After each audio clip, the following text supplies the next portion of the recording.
జై గణేష. అందరికీ గణేష నవరాత్రుల శుభాకాంక్షలు. ఇప్పుడు హేరంబ గణపతి విశిష్టత తెలుసుకుందాము.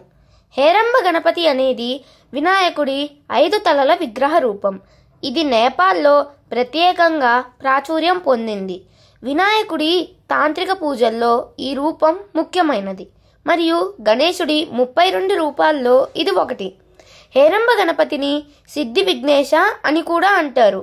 అంటే కార్యాలను సాధించేవాడు మరియు విఘ్నాలను తొలగించేవాడు అని అర్థం. ప్రధాన లక్షణాలు: 5 తలలు.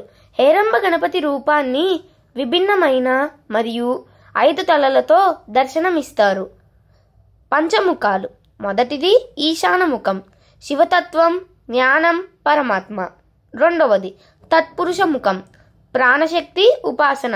మూడవది అఘోరముఖం, రక్షణ, శత్రు వినాశన. నాలుగవది వామదేవ ముఖం, కరుణ, భక్తి.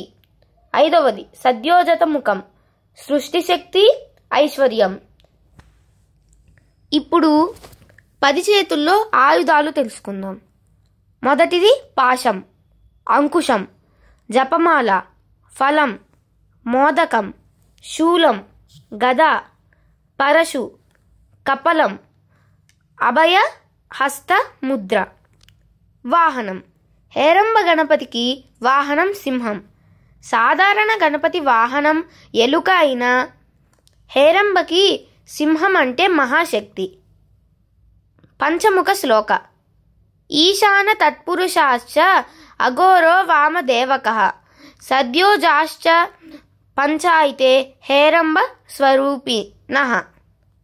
హేరంబ అనే పదానికి అర్థం తెలుసుకుందాం. హేరంబ అనే పదం సంస్కృతం నుండి వచ్చింది. హే అంటే రక్షణ, రంభ అంటే దయచేసి కాపాడడం. అందుకే హేరంబ అంటే దయతో రక్షించేవాడు అని అర్థం. హేరంబ గణపతిలో ఈ అర్థం ప్రకటించబడి ఉంటుంది. భక్తులను రక్షించడం, విఘ్నాలు తొలగించటం మరియు విజయాన్ని అందించడం. నాకు ఈ అవకాశం ఇచ్చిన కొనకళ్ళ సంధ్యారాణి గారికి ధన్యవాదములు. జై గణేశ.